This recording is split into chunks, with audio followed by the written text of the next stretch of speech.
This is the Emotional Horsemanship podcast. I am your host, Lockie Phillips.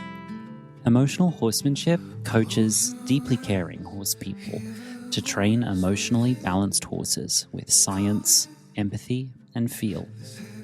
We innovate horse training that puts the horse before the horse person.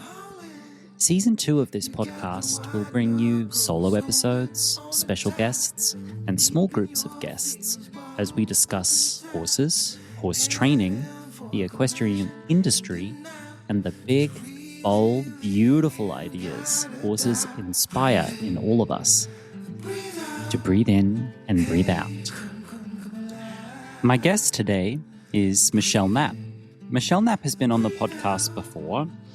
And last time she was on the podcast, I happily announced that she was joining my teaching team.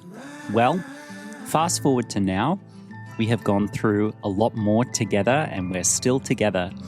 And I affectionately refer to Michelle as my work wife in the sense that she really partners with me. We speak every day, just like with Christy, who was here last week. Emotional Horsemanship is my enterprise, but it's a trio. And I'm so happy to have Michelle here. Michelle needs no introduction. Her experience speaks for itself. But this conversation today focuses down into a sticky little subject called natural horsemanship. Okay. Excellent. Michelle Knapp, how are you today? I am doing so well because I'm sitting here with you and it's winter outside and it's lovely in here and we get to talk about fun things. So I'm doing very well. Thank you. Second time on the podcast. People who want to know in more detail your journey, who you are, and how you and I got to know each other, I'll CC them to episode 1 and maybe I will drop into the show notes the link to that first episode. Because today we're not going to talk about that. We're going to go into other territory. Before we go into other territory, though, I did announce that you're the first coach who would be working with me. And I've also publicly announced Christy's presence with us as well. Mm-hmm. Just speak to our collaboration for this moment. Who are we to each other at this time? Well, I can speak somewhat eloquently, let's hope, and extremely gratefully about that because it's only really one of my favorite things in the world right now is this collaboration. So you mentioned, I think, on a story that I was your work wife. Correct. Which I love because I think that sort of, right. Like that sort of gives a little hint to how intimately we get to work together along with Christy in the background as a team on this amazing collaboration. So what does it mean? It means that we are linking arms and joining together to better serve the horses and via the people who steward them in our purview. And we're aiming to make even greater little branches of change out into the greater horse industry together. And that we've decided to do that with exponentially more brain power than just your amazing brain. And that's your incredible experience. And the title that we've mutually come up with is an associated professional, emotional horsemanship associated professional, not certified, not licensed, because for me, my concept of a certification or a license means I'm an authority and I deign to give you power to wield that authority with me. I don't see it that way because you've got chops of your own that have nothing to do with me. Long since before I showed up, you had chops. And so we associate with each other and we agree to work within the same methodological framework of training. So we use the same approaches, the same principles, the same techniques, and we work on innovating those practices together with our clients and with our own horses. But we agree to work in the same way with horses or in a similar way with horses. And you partner within my company, within my business to serve the clients that prefer you or whom I can't get to because I'm engaged elsewhere. And to help us create a larger welcoming pad, a bigger room, and even a different flavor room that gives space for different personalities that maybe don't gel perfectly with myself.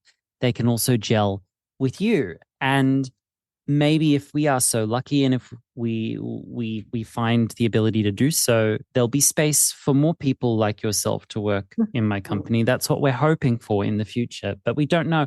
And listen, if I never have more than you and Christy, stick a fork in me. I'm good. I'm good. It was always my dream to build something that wasn't just for me, but that others could fit into.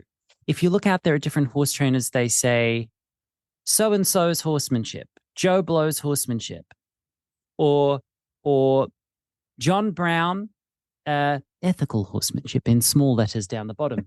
It's always, for me, it has always been emotional horsemanship by Lockie Phillips, because I want that there is space for someone else to say, by Michelle Knapp, that you can look at the lens of the methodology that is free floating from my character and apply your character to it and translate it in your way. That's always been my dream. And to be able to do that in methodological practice with horses, with you first, for me personally and professionally, is I'm going to swear now, everyone. It's a fucking home run for me. And more importantly, it's a home run for the horses we help and the people who are partnered with them, I think. So work wife is like a cheeky nod and barely describes how closely we are working together through thick and thin. Absolutely. Absolutely. Because I mirror that with you. That has collaborating with other professionals has always 100% been my drive. From when I was a kid to when I was a young adult to when I was an older adult to when I'm now a slightly more graying adult, I can see the benefit everywhere, to the horses, to the people, to the community in general, but also just to me. It's so easy for us as trainers or teachers or instructors to feel like the lone wolf pressure. It's on us to be all things to all people, or I have all things. no idea what you're talking about. Right? Yeah, you've never experienced that. No, never. So this is that's such a nice mesh for sure, because trying to collaborate with people who aren't really looking to collaborate, spoiler alert, doesn't create the greatest collaborations long term. Or trying to collaborate with people that are not in alignment with you. I've done that too. Tried it. We're not in alignment with each other, but we're in alignment with each other, I believe. Yeah, and you've spent painstaking hours creating a structure. Like you said, it's even in the name, where you're not trying to own how people practice the techniques. You're trying to craft something that has structure, but it's a dynamic living structure so that the people can take the ideas, make them their own, and utilize them in their own way. And I think that's just 100% important for longevity, for sustainability, for overall goodness. Posterity also. There you go. So how did we get here? And not to rehash journey, but to talk about the doings of the industry, not the beings of who we are. Yeah, like let's just for a moment, let's say for the rest of the conversation, maybe we don't talk about each other or about ourselves, but let's perhaps talk about what we do with ourselves in the industry and what we used to do with ourselves in the industry. I have a license on my wall from Poland from a natural horsemanship school. And proudly practiced and espoused that for a number of years before I started to shift on that. And I continue to shift on that. But I stand by it as a foundation at the time that I learned it, which is 10, 15 years ago now. And I'm wet behind the ears, 35 guys, right? So, and this is second career. So give me a break if you're like, oh, only that period of time. Well, would you like to wait another 40 years to get to the point, or would you like to the point now? But I digress. But I stand by it as a foundation at the time that I learned it. I think I prefer it as a foundation to some other practices that I've seen people have as foundations. It's actually been a foundation that has constituted a great deal of flexibility for me, Yeah. and a great deal of scope to move past it. But what about your background in that capacity? Well, yeah. I mean, I have a little jump on you just because of the decades of life before you were on the planet. Correct. But, in the late 1990s, natural horsemanship, and Pirelli specifically, was where my introduction was, because I was in the West, in Arizona, so the western part of the US. And for all you youngsters listening, we didn't have social media back then. There was really not even the internet. So information traveled differently. And Pirelli was one of the only groups that was talking about, and just barely in the late 90s, they were starting to talk about doing things other than just riding with your horses. That was really later in the early 2000s. But this was the first group that started talking about relationship-based things with horses. And groundwork, frankly. Groundwork. And groundwork. Yes, 100% and groundwork. Yeah. So that was very interesting to me. That's what drew me into looking at the natural horsemanship sort of movement. So I have a very big background in that. I did my first assessment of what was then level 1 in 1998.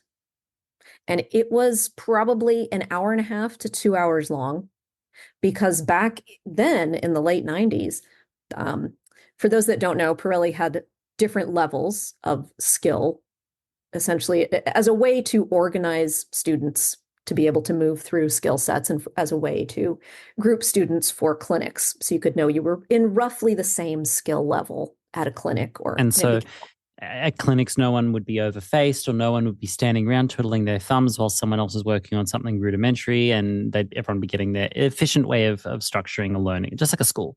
Great. That's what it became. Yeah. Exactly. Mm-hmm. Exactly. But in the beginning, the early level 1 assessments were based on someone who was already a handy ranch hand, someone who could already ride a colt, someone who could already... An advanced skill set. Yeah. Yeah. Yeah. So, there was bareback riding with one rein, trotting a figure 8. There was walk, trot, canter around both directions with one rein. There's trailer loading. In level 1, trailer loading. There's a controlled catastrophe, which meant that you would be riding your horse and someone would do something to potentially frighten them, and you would be able to show that you could turn and face that object and not get killed. So Damn. You could see how, it was level 1. This is level 1 in 1998. Yes. So at various points, they started to realize, I think, wow, people aren't really progressing through this very quickly. Maybe we need to start figuring out how to access at an easier entry sort of point. It also shows how slow information passed in between horse communities until that time, because for a community of, let's say, ranching horse people to be insulated enough from the realities of other horse people, or just not to know, period, different types of horse people, which existed back then. There are more different types now, but back then they did exist. Clearly they existed because they all started buying Pirelli stuff, and that's what got the whole thing going. It wasn't the ranchers who like made it a financial success. It was different types of owners who made Pirelli a success then and now.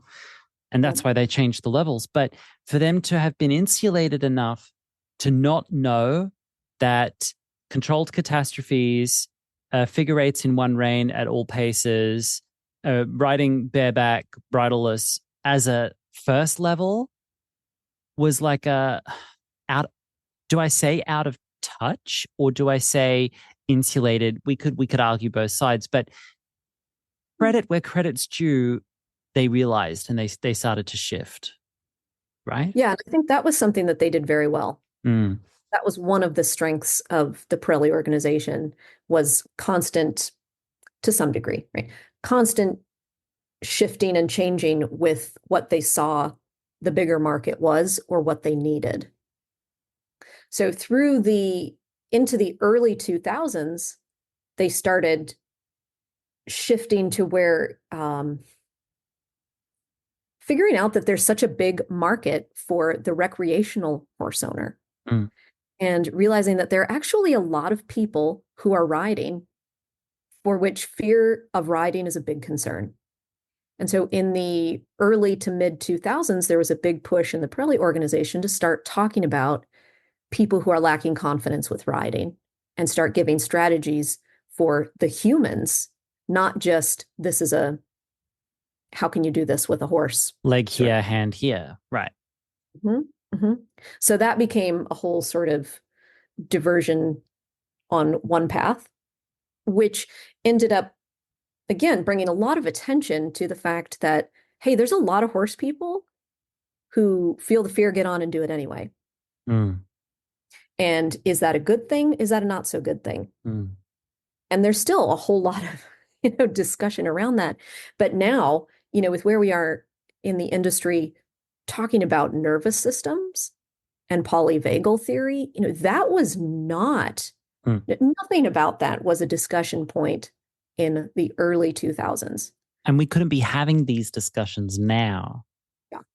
if they hadn't done that work then. Mhm. Right. Mhm. Yeah, but it was fascinating to watch that transformation from 1998 level one to the point when I left the Pirelli organization. So let's see, I think that was 2016. Level one at that point was basically showing that you could catch your horse, halter them, play the 7 games on the ground, and your assessment could be done within 10 minutes. And you ought to be able to get that done. An average person who could halter their horse ought to be able to complete that level one within 30 days, sometimes within a week. So it was a whole different idea of how do we get people moving along so that they're not boring their horse to death, so that they're not creating these horrible prisons of repetition, which as humans, we tend to get very good at doing, especially when you give a human a tool in their hand and they can see the tool and they move the tool and the horse moves.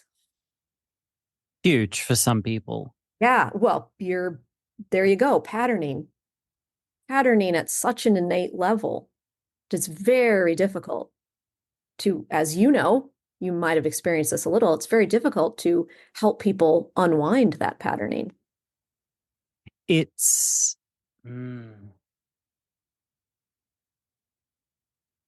alluring.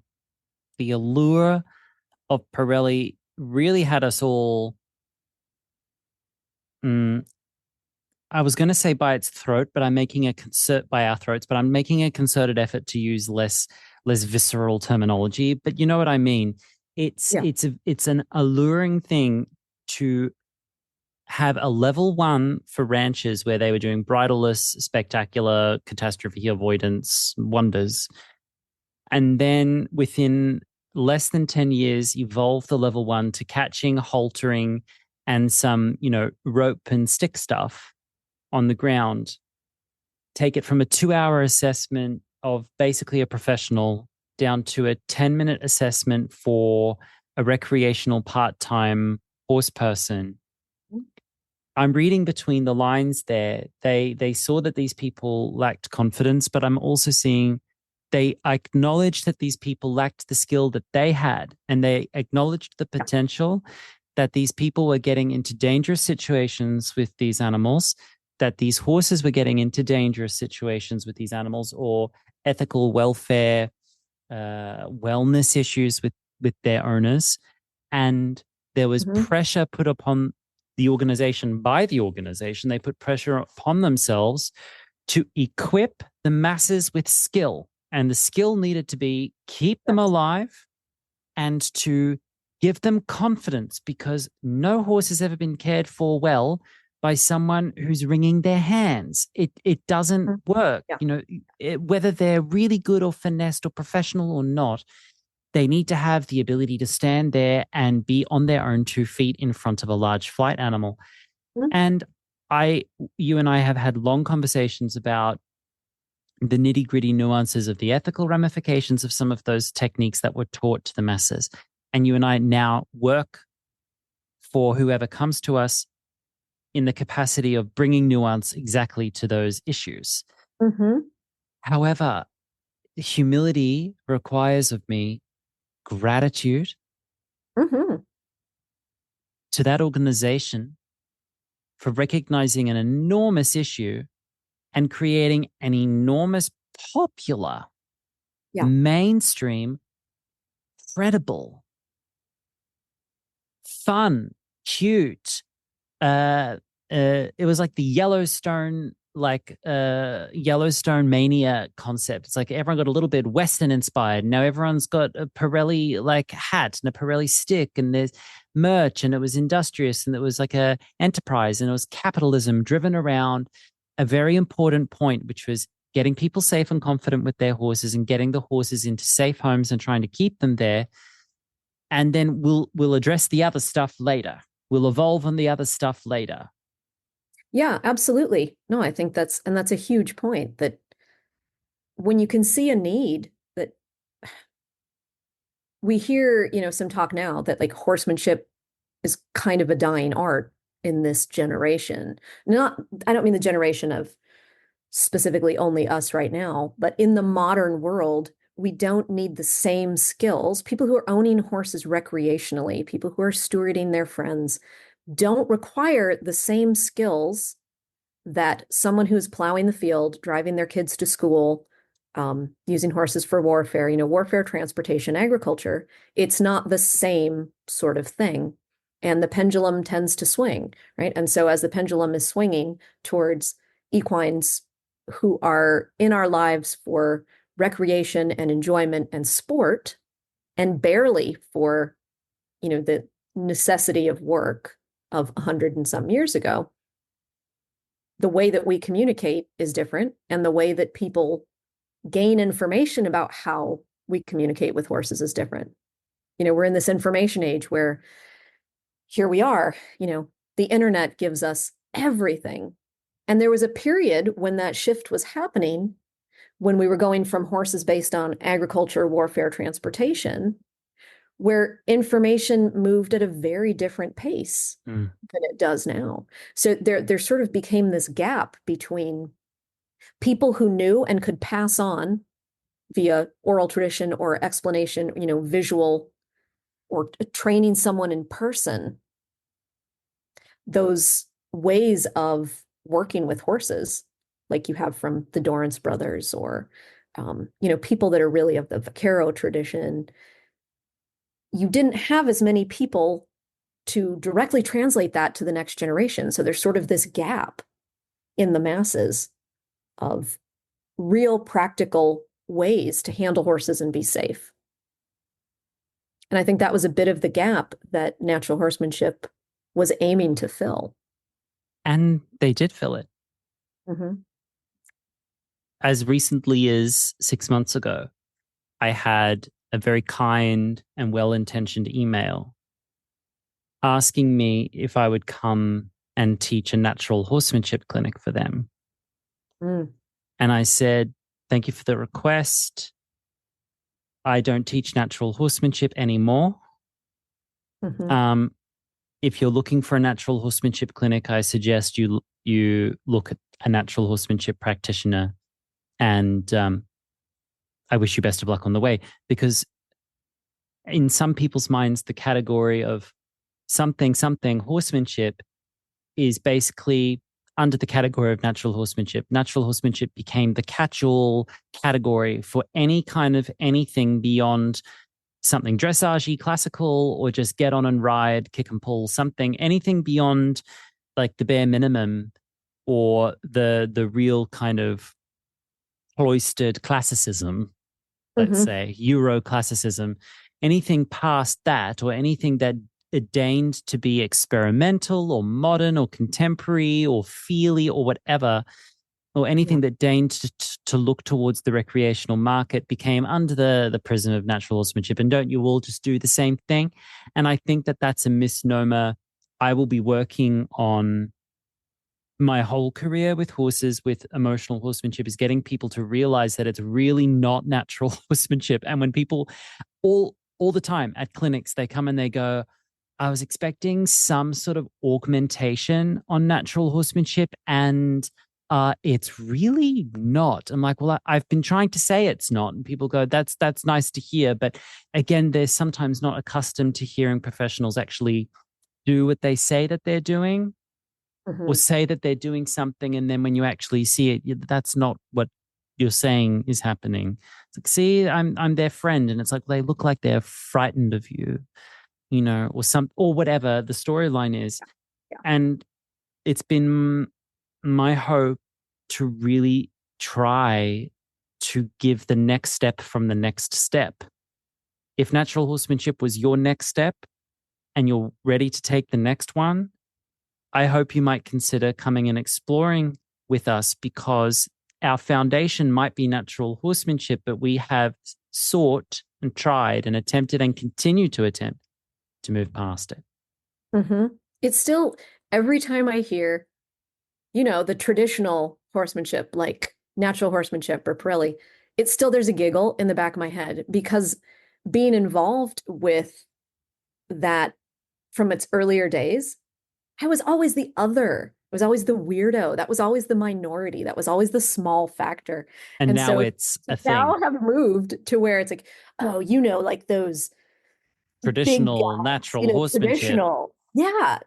So yeah, we're going to be in that frame for a while, like you were just saying about spending a lot of time differentiating, ourselves from natural horsemanship. But man, that was not that long ago that if you walked around with a rope halter, people would really look at you like, oh God, you're one of those. What is that? Some people are very much still in that place. I get the emails about the rope halters. Sure, but they know it. They know what it means now. Right. It's permeated the zeitgeist of horsemanship or of the equine industry. People have an association now that they didn't 20 years ago. The internet sped up the information processing. So we're getting 2, 3, maybe generations worth of transfer in less than a generation. And so now the time is really for the people who can keep up. When I say the time is, I'm meaning the leaders now are going to be people who can keep up, who can process quickly, and who can, I'm going to say a really dirty word. Are you ready? Oh God, I'll try. Cough, choke. Ready? Call the lawyers, have them on standby. People who can change quickly. Oh God. Oh God. Are we okay? Everyone okay? Clutch your pearls. We're all right. We're all right. Ooh. Yeah, that was a tough one. We're a little familiar with that. We're a little familiar with that. Just a little bit familiar with that. One of the things I used to do that I changed. I remember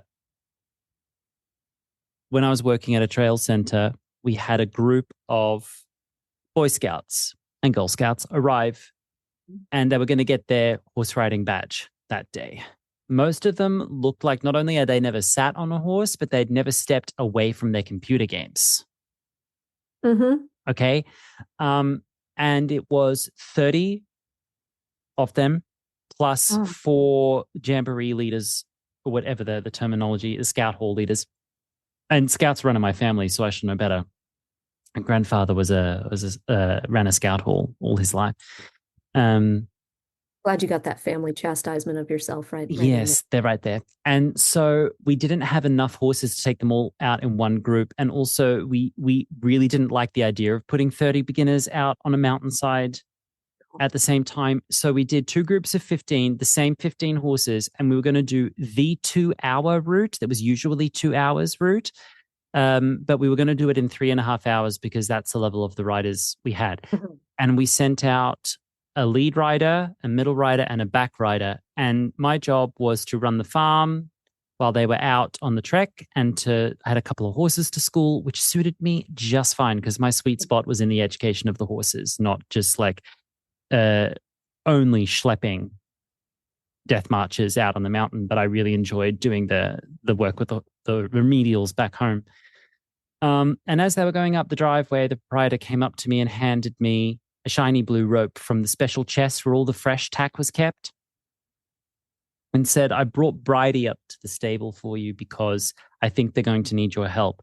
Bridie was a 20-something-year-old ex-eventing Arabian mare who had no idea of her age and training and out the wazoo.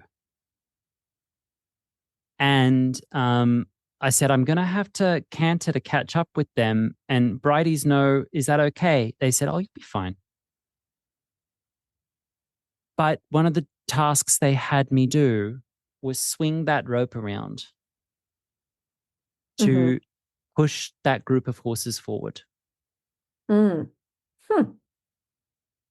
there was one horse in particular who was so enraged by the treatment that he was ear pinning and gnashing his teeth the whole ride, and probably sore. Of course. And I was at that farm because there was a horse there that I was in love with, and I was trying to get him out of there. And I thought, well, if I can get free time with the horses, they allow me to train them unsupervised so I can do what I want. But when they give me an explicit command and I'm being watched so that I can maintain my access to the horse I love, I'm going to do what I'm told. Yeah. So I did that ride, and Bridie was all fire and brimstone and charging up and down the line. It was like John Wayne. It was ridiculous. It was so stupid. And I'm not going to lie and say I didn't enjoy myself, because Bridie was absolutely amazing. She was absolutely incredible. You throw the reins at her, she knows what she's doing. But I went up and down that line and I pushed those horses forward. Can I tell you how out of bounds that behavior is with horses to me now? How egregious I think that behavior is? Can I tell you how vulgar and inappropriate not only the choice to do that, but the choice to keep horses in that context where that is even possible, and then the choice to take young, in other people's words, talented horse person and do this with their talent. To take an older mare without preparation, knowing that she would adrenalize and get it done for you, send her off to do that. Where were we thinking? Why couldn't we say to the scouts, we know you want a trail ride, but here's what we're going to do. We're going to give you lessons. We're going to do a workshop. We're going to educate you. Exactly. These scouts are going to scout today, not use and exploit today. You are going to learn how to pick up feet. We'll give you an anvil and a hammer, and you can hammer on shoes and change the shape of shoes if you want. We'll do anything except that. But they said yes to that because money. Yeah.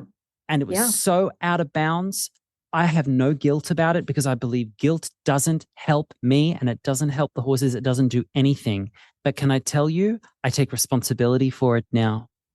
I would never do that again because I changed on it. And when I changed on it, I recognized where I went wrong. I recognized the anatomy of not only my part, mea culpa, where was my fault, but the entire cultural system set up around that blue rope getting put in my hand. Yeah. And how that could have happened, how many things went wrong. And now I'm working on the double. 5 podcast recordings today. I'm working on the double to make amends. Because you can't know until you know in those moments. You have to be able to isolate, right, what was yours a little bit. Oh, young and dumb. Right, young and dumb. Kind of comes later, but being able to concentric layer back in perspective to say, oh my God, is it really is it the place that I am? Is it just these people? Are they doing it wrong? What's going on? Oh, wait, is it just this neighborhood? Is it just this region? Is this industry wide? Is this human nature? What's going on here? And then come back in concentric level small again, right? To be able to figure out what was your part that you could do differently next time as a young and dumb kid geez, I've read some stories about, you know, being young and doing things that went against your innate character, but there you are. Mm. Hmm. Absolutely. I've been told that's what youth is for. Sure. Well, And I can assure listeners that the mare Bridie was really okay. I was there the whole summer. She pulled up okay after that day. And the horse that was gnashing his teeth the whole day, I spent the later half of that summer advocating for that horse. So I went to the proprietor and I said, look, I really don't think what you asked me to do on that, this is honest to God's truth. I said, I don't think sending me out on the trail to keep him in line with the blue rope is what he needs. I remember exactly the rider that caused him to lose his mind. It was this really awful chauvinistic man who showed up with his chest out and refused to wear a helmet and was wearing white linens and a hairy sure. chest and the gold chain. And he wanted to like ride out with a neck rein, and none of the horses knew how to neck rein. And he wanted to have a fantasy. He was just this gross, narcissistic bloke who paid to come and ride. And we put him on this horse because this horse was a gentle beginner's horse. Gentle beginner's horse. This horse knew how to piaffe because when I put him through his paces, he had lots of classical training. Can you imagine being classically trained and then being given a chauvinist pig to carry around in a mountain all day? Yes. I'd be And enraged. And I remember that Yeah. horse came back from that ride enraged. And I advocated for him later that summer. I said, what I think he needs is to have first a week off because he's going on every trek. Oh, yeah. He needs a week off. And then he needs 2 or 3 really quiet schooling sessions where, and I remember exactly my words, I said, where, quote, we remind him how fabulous he is. Exactly. Exactly. And then he needs to be given to the trail guide for a few weeks where he's only ridden by skilled people or light people or advanced riders for a while. And when he's feeling more consolidated, then we can think about returning him to beginners. That's what I spent the rest of my summer trying to convince his proprietor to do. And they didn't do it. Exactly what I suggested. What they did do is give him 2 days off and then send him out on a 5-day overnight trek across the mountain. So 6 hours per day, but was with an advanced rider instead of a beginner. Compromise, I guess, on their end. But So, the things that you can control, the things that you can know, and then the experiences that now flavor the strength of your conviction, right? I mean, the experience has made the strength of my conviction pretty salty. I mean, sometimes because I've seen this stuff, you know. I mean, but Yeah. what have you seen and what have you changed on, Michelle Knapp? When we talk about change, you Yeah. and I can't talk about change without owning at least some Oh, man. anecdotal examples of exactly what we used to do and Yeah. how we've changed it and why. Yeah. I have changed drastically a couple of times. I've spoke about this in some different contexts, maybe in the homecoming program. I've had 2 complete identity shed and rebuild around horsemanship phases in my So life. you're a lobster with an exoskeleton. You just Really, and and I don't mean, yeah, because I don't mean like a technique that I decided not to use. Those have been moments, but moments where I went, I am so tied first with natural horsemanship, right? No, actually, that's not true. See, here's the problem. When you reach a certain age, sometimes you can have these things in your memory of like when you were younger-ish, and sometimes they kind of reverse around and you go, oh yeah, like this time was first. Me and time have a strange relationship, so not chronological. So we'll just leave that there. Or maybe we have a good relationship. Maybe chronological timeline is a little bit overplayed. Yes, So I think it's played out and it's tired and it's corny and we need to I put it on the digress. shelf. Yeah. I digress on that. But moving from, I was very absorbed in dressage. That was first. I had a little bit of Pirelli and kind of went, yeah, that's cute. Nice. Thanks for introducing me to this weird stuff. I'll use it to make my dressage better. I was fully into dressage. I mean, I was a vice president of our local club. I was going through the judge training. I was teaching. I was showing. The whole thing, but and a voracious learner. I'm reading every book. I'm going to clinics. I'm studying. And it was my identity became so tied to that when new information started coming in, that maybe there was more and other and different in the horse world, but also just about me as a human, having to untangle that and add in some new information. For a while, I had to just separate those two when I was learning about natural horsemanship. It didn't gel with a lot of what I had learned in dressage, but I knew something had to change. You had to divorce dressage temporarily. Yeah. Yeah. But I wasn't getting rid of it. I just had to compartmentalize, which is very healthy, you know. No, but it was really a stage where I was going, okay, I have all of this, but I need to not focus on it right now. I'm going to kind of forget it a little bit and focus on this. And there was a real period of, I remember maybe it took about 2-3 years at least before I could start to see dressage Michelle and natural horsemanship Michelle able to agree on something, or at least be able to see from the viewpoint of the other one and start to the editing process of what maybe I wanted to keep or not. But that's a very long and painful process. Like I said, I've done that kind of twice, once in going from dressage me to natural horsemanship me, and then because of course I just did it again. Because what did I know? I was 20 something, maybe 30 something. Again, me and time, we don't really know. It was somewhere in there. And then when I went, wait a second, why have I solidified my identity around someone else's definition of horsemanship, again, without even really noticing it? So the second time was more about peeling all the layers away, that examination of what's inherent for me. What do I like? Let's look at techniques. Let's look at methodologies. Let's look at philosophy. Let's look at what is kind of like growing up, essentially. Can I look at my parents as human beings who were doing the very best they could, but they're flawed human beings just like we all are? And I think that's a big part of becoming an adult, when we can recognize, I forgive you, parents. Mom, if you're listening, I'm not saying you did anything wrong. Okay. But that I can forgive you, parents, for being humans giving your best. And of course, you still made mistakes because you're humans, stepping away from that idea of a parent figure. I think there's a point in horsemanship where we need to grow up, essentially, where we need to be able to see the forest for the trees. What's ours?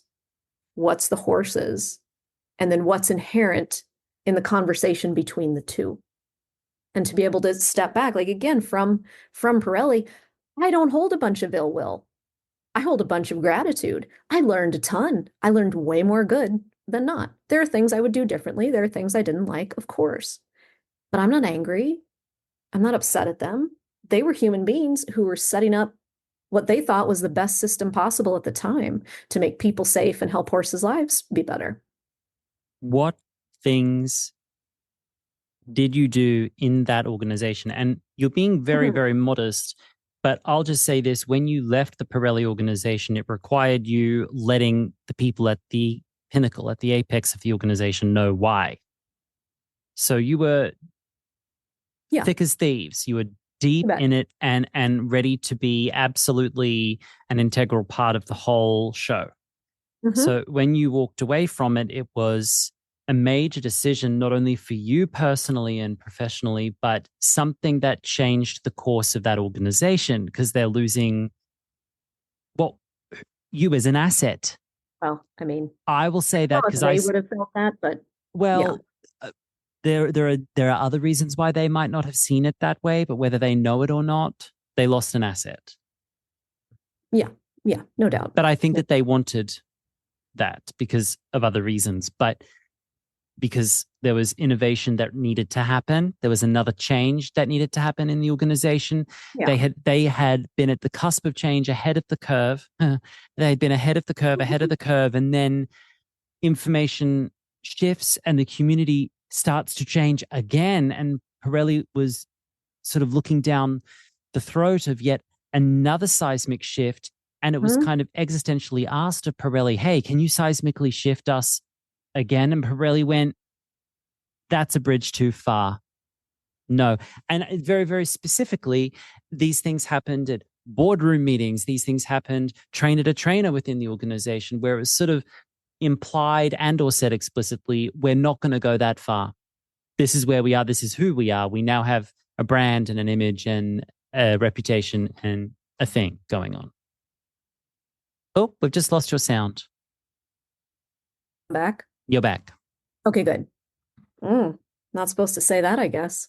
No, So I'm not. that, you're not supposed to me. say that, but I can say that.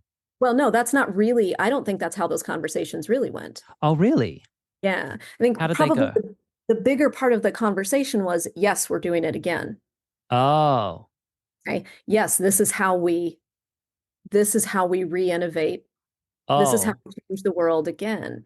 But do you really get more than one chance? Because I do feel like Pirelli stepped in and changed the landscape for modern horsemanship. Absolutely. Without a doubt. Without a doubt. Monty Roberts too. We have to nod to Monty Roberts. He made enormous contributions. Yeah, I agree. Mm-hmm. But so no, I feel like there was definitely the attempts to keep going. Okay, so I'm not going to say that that's worse, but I wasn't aware that they thought that they were going to change it again, and then when they went and we went wah.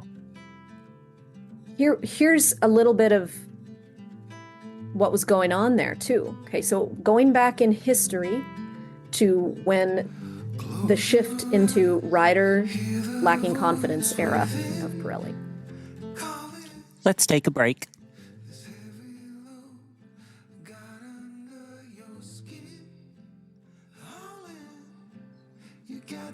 I so appreciate that it can be really confusing as a horse person today.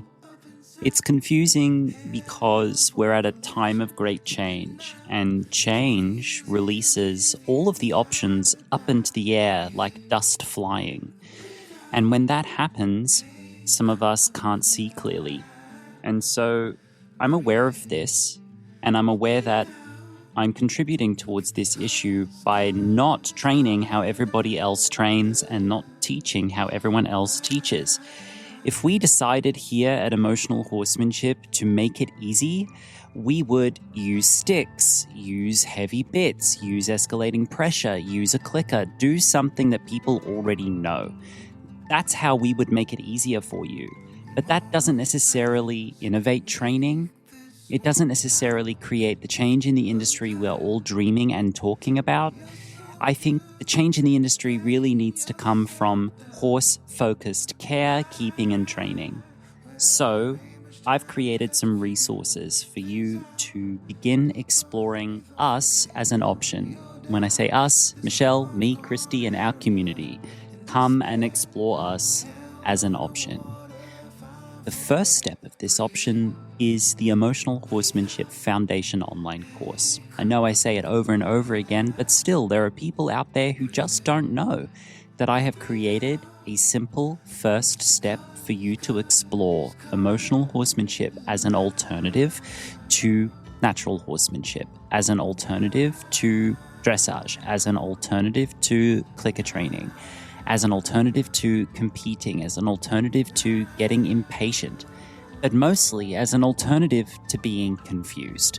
We are here to help you come home to your horses and to your horsemanship with techniques that are often completely unique to us, and other techniques which we have heavily filtered through science, empathy, and feel.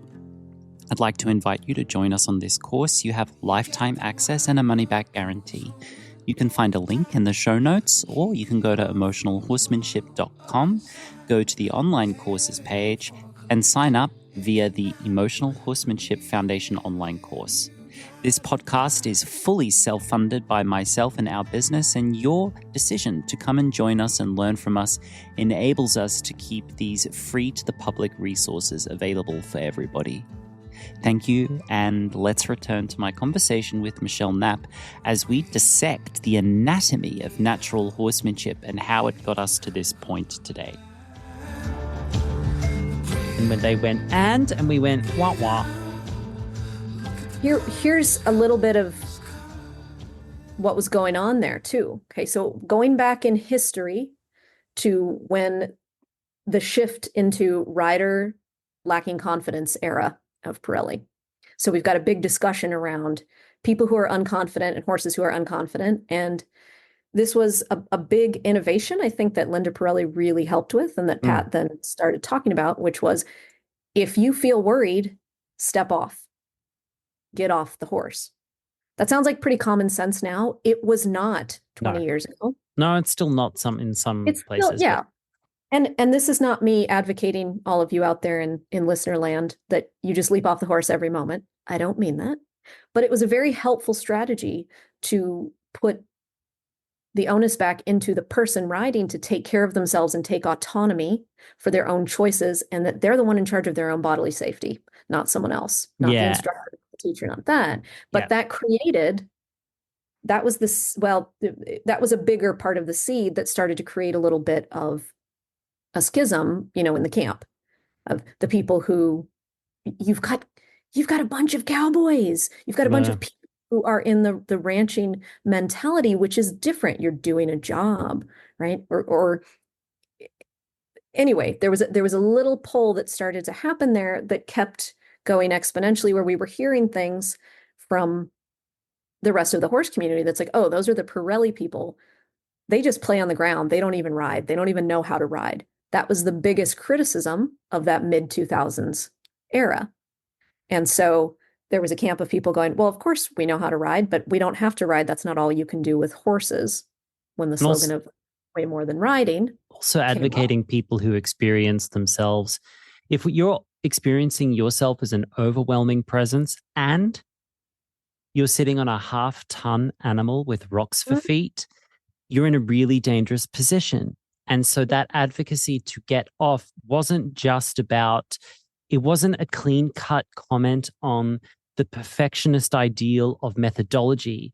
It was a recommendation to a community of people who come hell or high water, have horses and do have this experience, and creating the best possible pathway forwards for them to be safe and to get into a zone where learning can actually happen safely for them, hopefully to return them into the saddle later.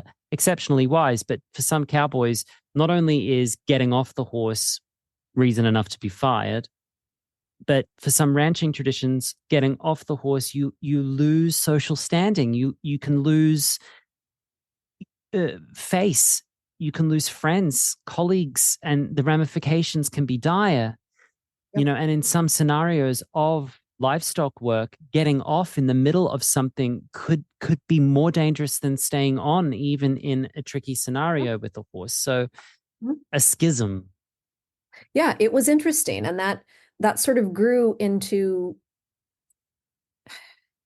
there's a lot that sort of happened, but there was a point at which Pirelli was focusing back on riding disciplines, partly in response to all of that criticism and wanting to be seen as people who are technically skilled riders as well. That this foundation program of those 4 levels was based on creating a foundation and getting the human to do that as quickly as possible so that they could go on and be helpful to more horses, to go on and do whatever they wanted to do, to then have the basic foundation that they could then take and do something with it. So there was a big push for that. And also Pat and Linda both went into more discipline-specific riding-focused things. They started doing lessons. Pat started showing again. It was a whole different vibe and different feel. Where when I first was interested in Pirelli back in the late 90s, you weren't allowed to wear spurs until you were level 3. And then as we were going back into delving into the performance aspect of Linda being interested in dressage, not competing, but in taking a lot of lessons. And, there were clinicians there all the time, especially Walter Zettel. That was a big relationship there. And Pat competing in the ranch versatility and the Western performance and cutting later events. It was different. We started to see people were wearing spurs more and riding with whips more, and just a little bit of a change in that aspect. So that was just sort of part of the evolution and the focus and discussion that was happening. You know what I'm hearing here through all of this? Rather, what I'm not hearing here. What about the horses? I know I sound like that person who's Mhm. saying, somebody please think of the children. I know I sound like that, but really, the Mhm. horses were like in the sidekick role. The horses were the prompt for this human thing that was going on. Well, I'm in this discipline and I'm in that discipline, and we're moving the people through the levels so that they can go and do their thing. And it's like, it's all about the human, the human, the human, the human. But the initial success, the initial spark and magic of natural horsemanship was that natural horsemanship said, everyone halt, let's think of the horse for a sec, consider the horse, right? Absolutely.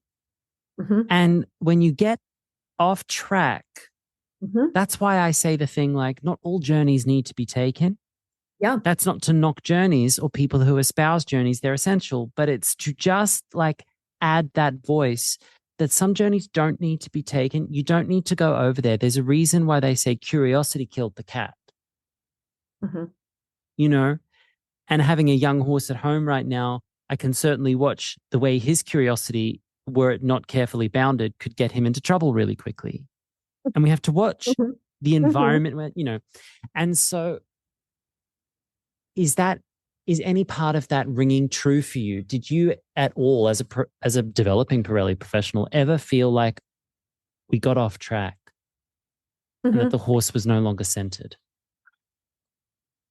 To some degree, but here's the thing, couple of branches there. One, in Pirelli itself, if we're just speaking about that as an organization, it was always really clear the aim was to be a people training business.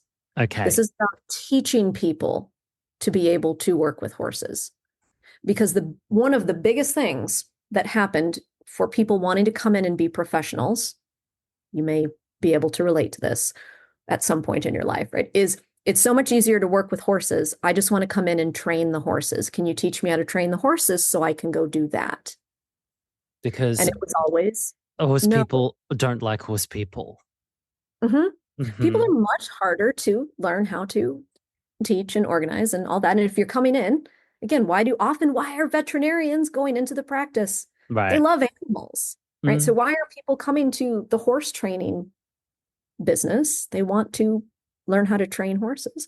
So it Well, was always just I'll pause on clear. that branch with you for half a second, because in talking with Leslie Desmond, she explained to me in explicit detail how people could come to be a veterinarian and have no real interest in animals whatsoever, because they come from a family of doctors and they went through all of these Sure. credits and all of these learnings and then didn't pass this exam or didn't get that grade. And so now they've got like 70% of what they needed to be a world-class orthopedic surgeon. But then there's a meeting with the family where the kid says, hi, I'm dunce. And the family says, well, let's try and salvage this. You're going to be a veterinarian.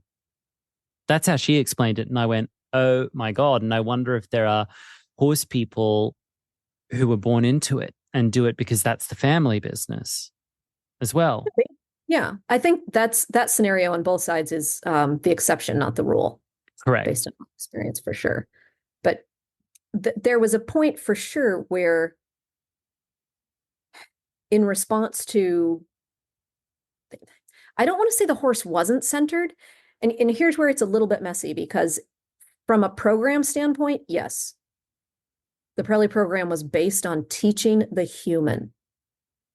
But from the standpoint of being personally involved with like Linda and Pat, the one thing I want to make perfectly clear is for all of their whatever foibles they have as imperfect humans, I would never be able to say that they weren't absolutely working 18 hours a day to try from their perspective to make it better for the horses.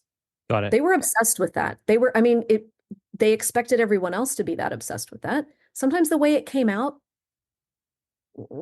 maybe not so horse-centric, but Pat is an extreme horse lover. For all of his other faults, I won't be in a room where we say he's not madly in love with horses. Neither will I. Yeah. But the program definitely took that turn from,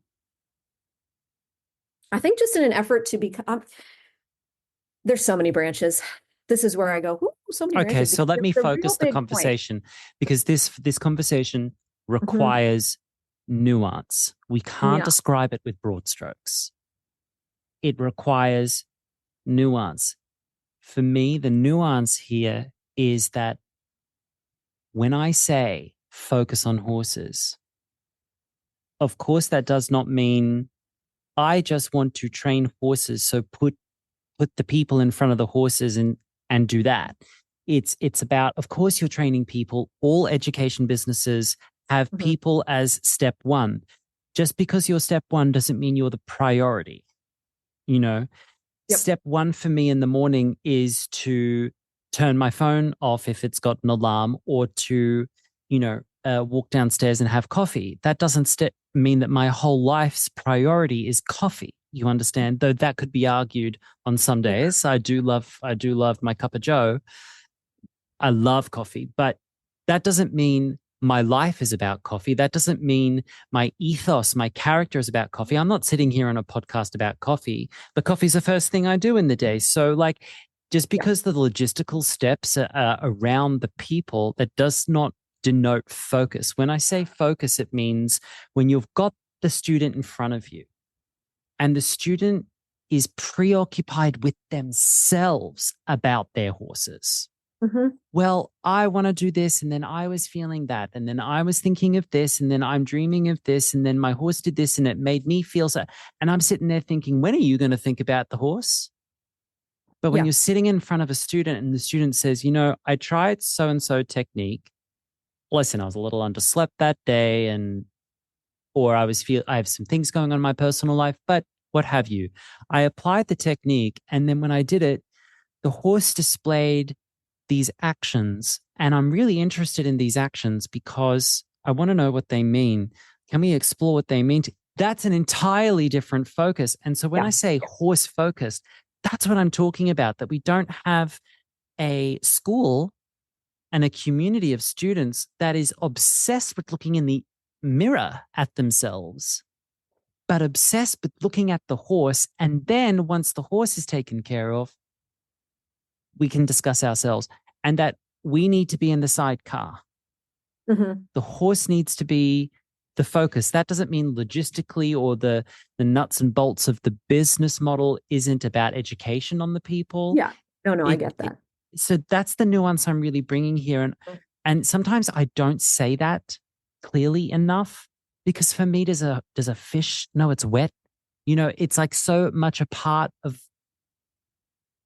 my infrastructure, for me personally, mentally, that I assume everyone understands that about me. And I'm coming to understand that they don't, unless I say it on a regular basis and say it really, really clear. So, you know, our whole concept around selfless riding, which made a lot of people go, what? It's like Mhm. throw all the dust up into Yeah. the air, suck all the air out of the room. It's really about kind of pointing to that and being like, where are we being selfish? When are we going to start thinking about the horses? When is the horse going to be the focus of the horsemanship? It's great to have these ideas around natural. It's great to have the 7 games. It's great to put it in levels. It's great to have clinics. It's great to have an enormous organization, have 500 professionals worldwide, and nights of the round table conversations, and start to innovate and blah, blah, blah, blah, blah. But if it starts becoming another altar to humanity, I'm out. Mhm.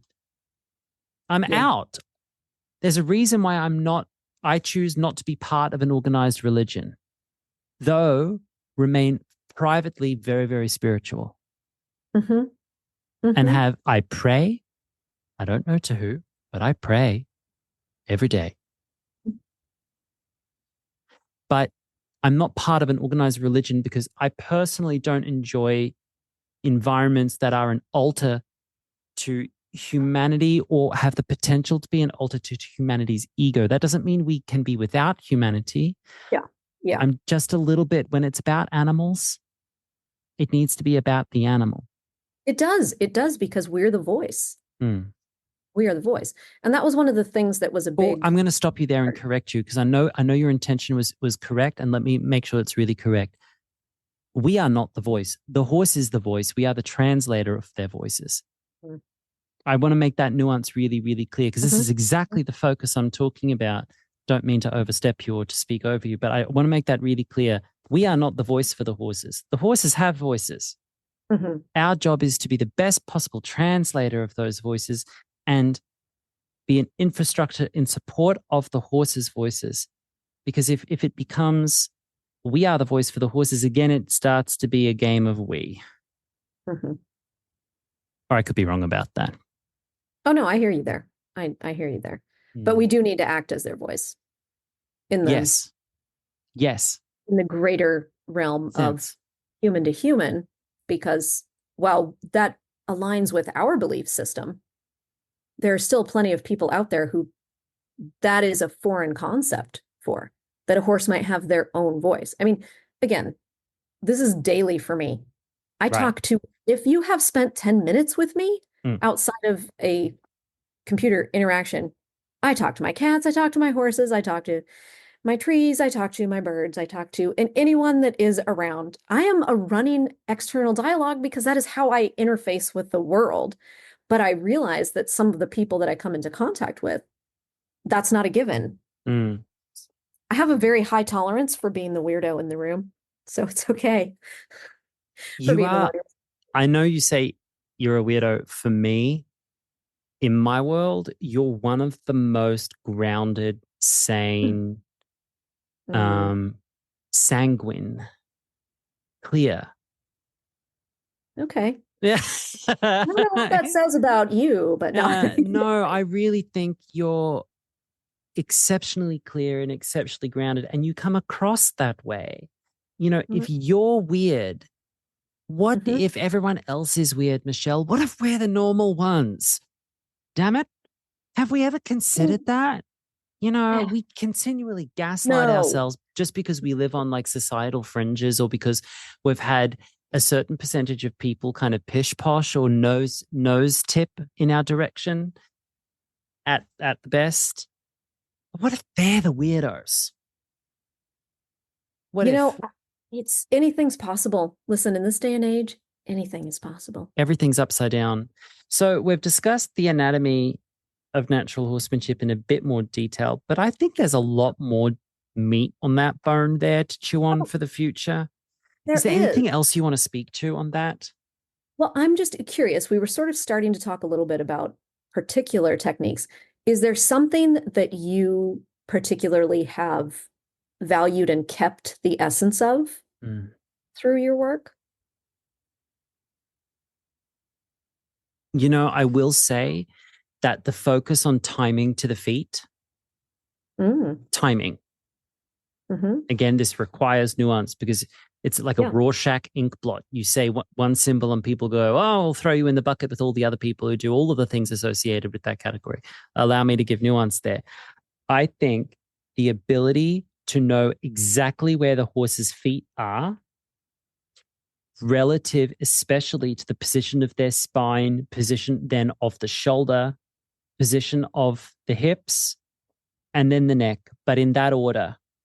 If you can get to the feet first, feel down to the feet, under saddle or from the ground, and know exactly where the feet are and be able to influence the feet with timing and coordination, you are able to sculpt advanced movements and postures sans in the absence of instruments and apparatus which induce excessive pressure, including but not limited to sticks, crops, wands, carrot sticks, lashes, arm extenders, all and sundry apparatus held by the hand. You can actually potentially do away with handheld apparatus entirely. And also, there's these little things that get attached to the heels that are sometimes knives and sometimes little jabbers. I'm unfamiliar with the concept, but I'm aware that they exist. I went looking for them in my stable today. I had a hard time finding them. I might have organized them in a feng shui attack. I can't be certain. I argue with my gardener that one day I'm going to accidentally organize him into a cupboard somewhere and he'll get lost forever. But, but I'm being facetious. I have a horrible sense of humor. But I really believe if you know where the feet are, but not only the feet, but start on the feet, and then coordinate around the position of the feet and the timing of the feet and when they're lifted and when they're going to place and predict the footfall and be able to influence the footfall, you can do away with those handheld apparatus and collect the horse and work on lateral maneuvers and potentially, when the horse is ready, access high-level maneuvers. But with the caveat, you won't do it with every horse. You'll only be able to do it if the horse is truly appropriate for that. It's like when Pat did say, when you take the bridle off, you're left with the truth. I think when you take the sticks off, you're left with the horse's truth. So if the horse is actually truly ready and appropriate, able, and facilitated elsewhere in their horse keeping, their health, their diet, their lifestyle, their spiritual and mental and emotional health, and the developmental stages of their lives, and also the groundwork that supported the work, and you're showing up on a regular basis, if you put all of those things in place and then influence the feet and the path forward is clear for the horse, the high-level movements will just be there. Not only can I say that, but I've actually got video showing it. Proof. And so feet. But the part of this that I edit from the footwork is you got to move the feet. Whoa, hold up, cowboy. Hold up, quick draw. Draw. Put the pistol away. We're not Yosemite Sam. Bing, bing, bing, bing, bing, get the feet going. Da, da, da, da, da, da. We're not like, you don't have to influence the feet, and it's not about hustling the feet to treat the ground like the hooves are hot potatoes.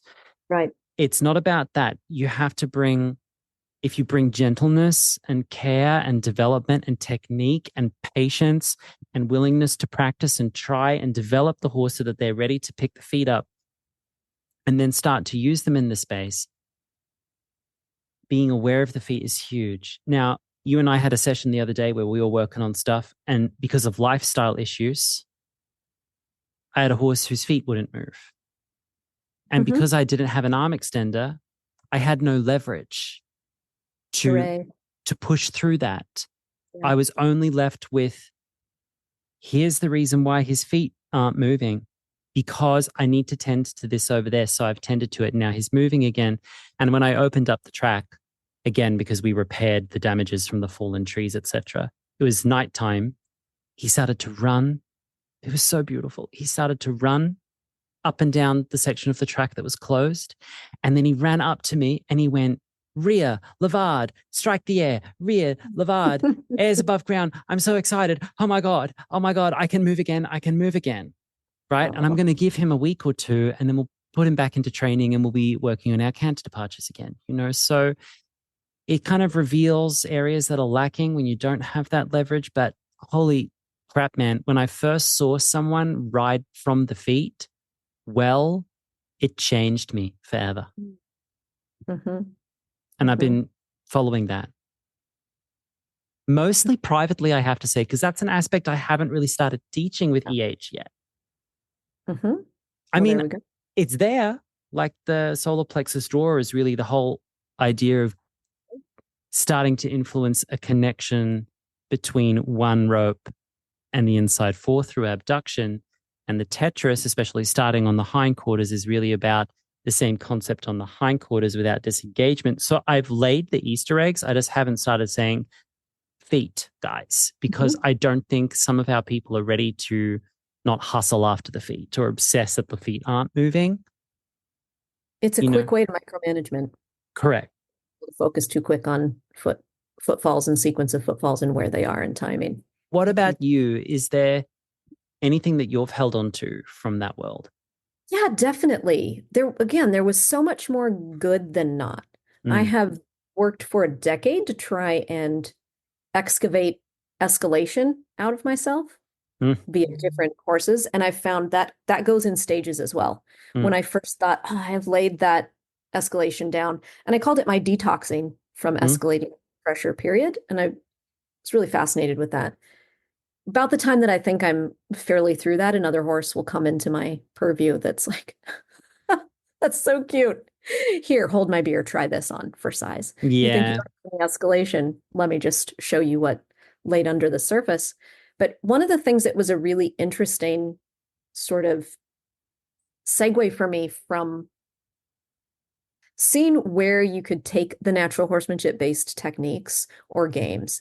And I realized I was always operating under my own interpretation. I did a lot of my own interpretation in Always. order to, yeah, but especially in the last couple of years where I was a professional and going out there and saying, here's how I do it. This is how it figures into this category of game. Mm. As in the one rein stop. That was a really helpful thing to learn.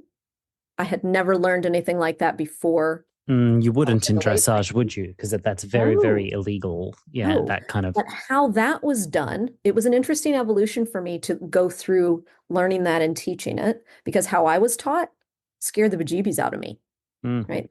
You're going quickly and you pull quickly. damn. And, you move the hindquarters over to teach them that you have control. Right? That was maybe my first introduction way, way back when it was very rustic in the 1990s. Mm. And yeah, I didn't like the feel of that at all.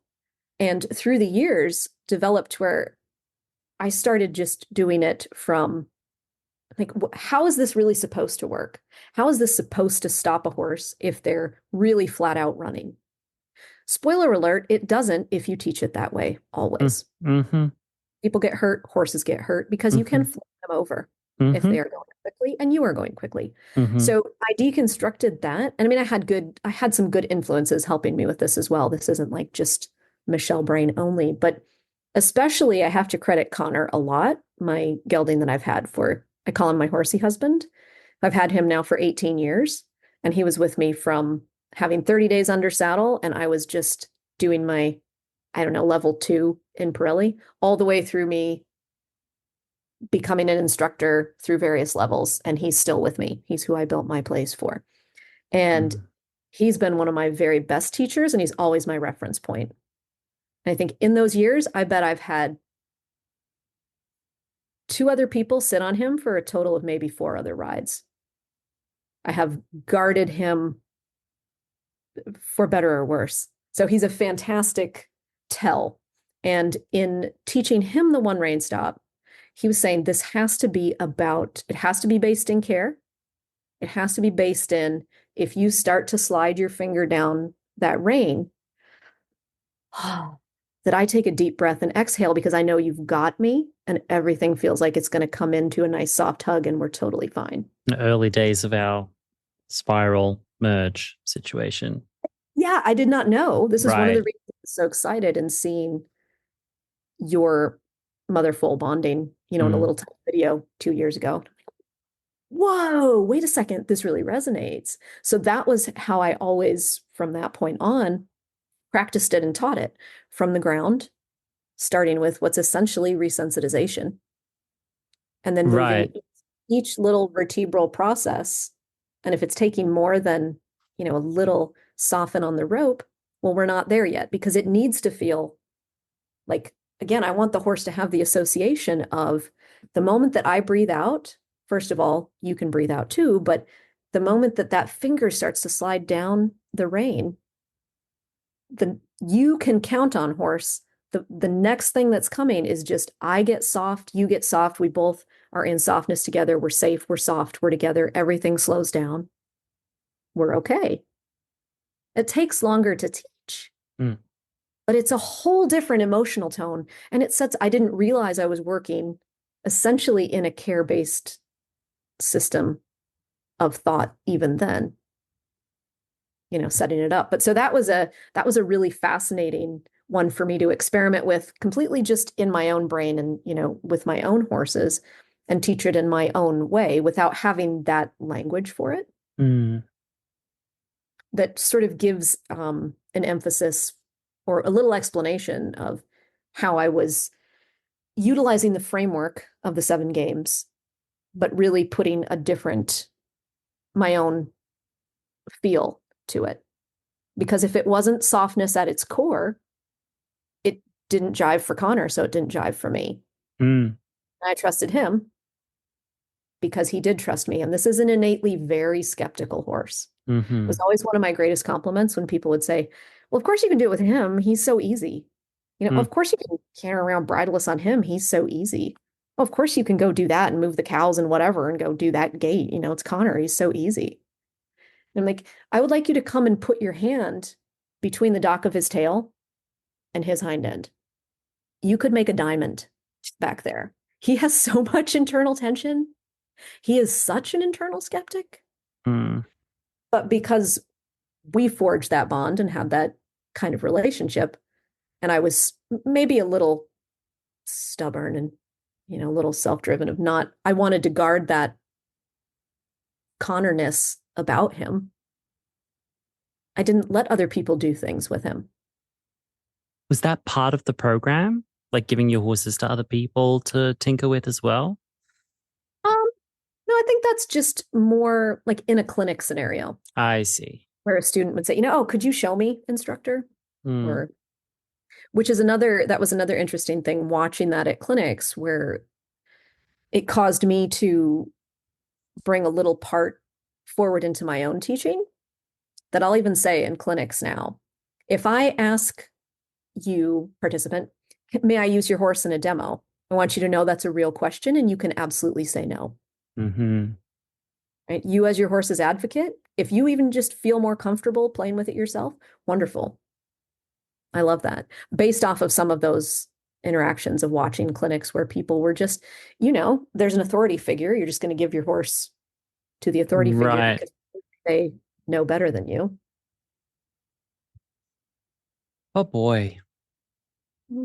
I'm so glad to have you around to confer with, occasionally commiserate, but mostly feel inspired by, so that we can continue the work that was done there and do now through this lens here, our work now. It's really wonderful. It's really wonderful for me to have you around and to have your voice and your eyes on what we're doing. Because again, it's very much my focus to be innovating on practices. Absolutely. And continue to innovate on practices. Well, I'm going to start rounding out the episode now, unless there's anything else you wanted to speak to at this time. I think that's a Not great at this place. time. Yeah. So do you want to muck out something with me? I know last time you said nosebands and I got one or two very irate messages about it. Did you? Oh yeah. But and girths too. I got one cancelled ticket to a clinic over that comment, by the way.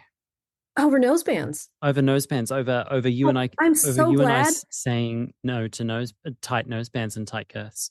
I'm so glad because I am like the least controversial person. You know this about me. I'm like, let's just people please everybody all the time. I don't know anything about that. I don't know anything about that. And sometimes I'll be real with you, Michelle. Sometimes I deliberately dance in front of you with an exacerbated version of my controversial self, just to let you know that it's okay to do that. Oh, yeah, I know. Sometimes I actually turn the volume up on that more than I want to, or than is truly authentic to me. Oh, sure. Mm-hmm. Because I actually would like you to know that it's okay.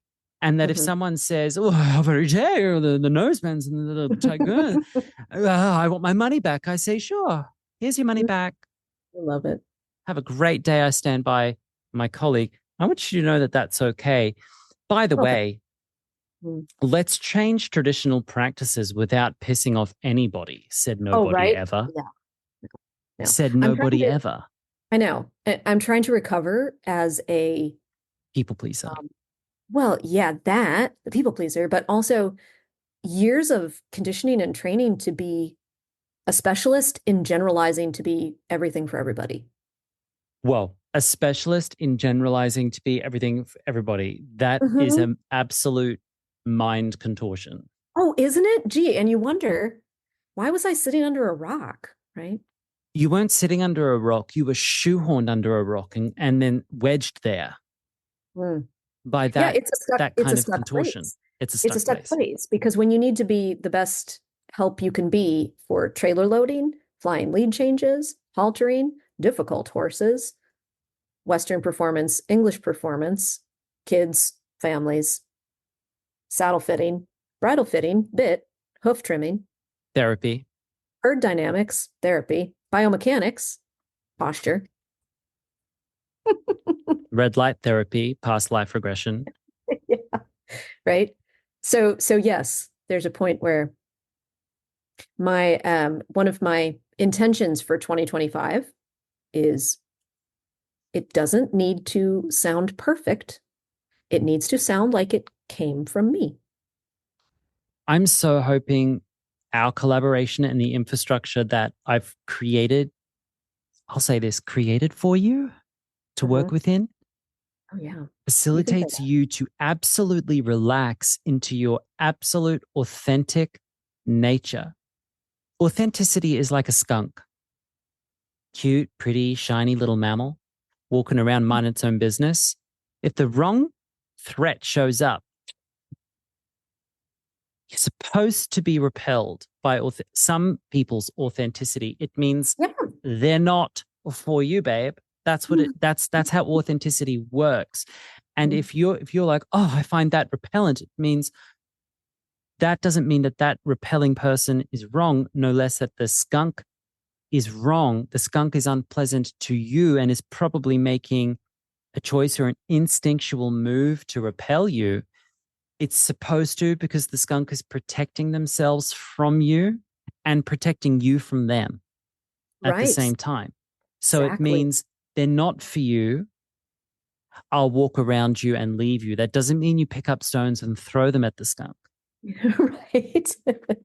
No, it's a big difference.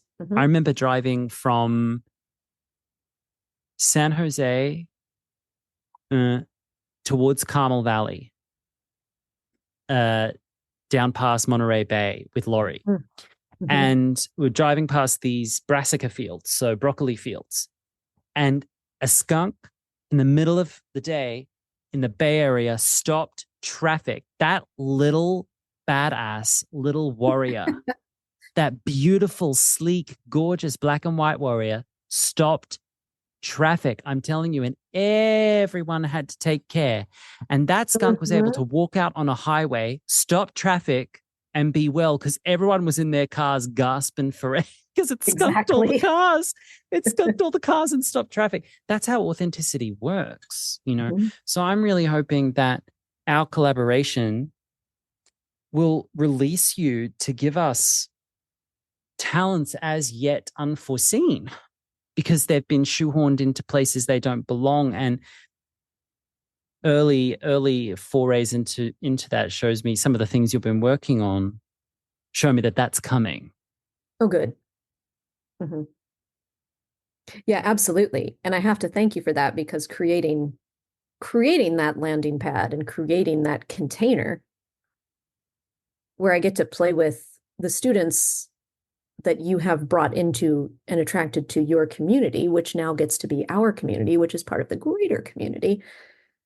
That has been a huge exercise in figuring out where I want to be and how I want to use my voice for, like we say, the right people at the right time, right way. It's so exciting to be a part of this. It is exciting. And listen, I'm a white dude, and that gave me 2 points of privilege I didn't earn. I will weaponize those 2 unearned privileges to create space for people who really deserve it and are discerning in that position. I will use that, weaponize it for others, you know, as much as I can. Well, Michelle, did we muck something out? I think we're mucking out lack of authenticity. Yeah, absolutely. Yeah. In our general way, of course. We'll muck that out. Beautiful. Thank you so much for joining me today. And we're going to have another episode with Christy, myself, and you. Oh, fun. That'll be great. So, let's brainstorm a subject for that, because some of the conversations we've had, the 3 of us, can go in really juicy directions. Yeah. Sounds wonderful. Have a great rest of your day. You too. Bye-bye. Bye. You've been listening to the Emotional Horsemanship Podcast. I am your host, Lockie Phillips, and that was my guest, Michelle Knapp. We were dissecting and understanding natural horsemanship and how it got us to the evolution that we see before us. If you enjoyed this episode, please remember to subscribe to this podcast, rate and review, and tell your friends about it. I'm really happy that you decided to join us today. And if you'd like to learn more about Michelle and even book her for coaching for lessons, you can find the link in the show notes, or you could go to emotionalhorsemanship.com and navigate to the private services page where you will find her there. Thank you for being here, and I hope to see you next week. Until then, take care. You're so good at dragging yourself down.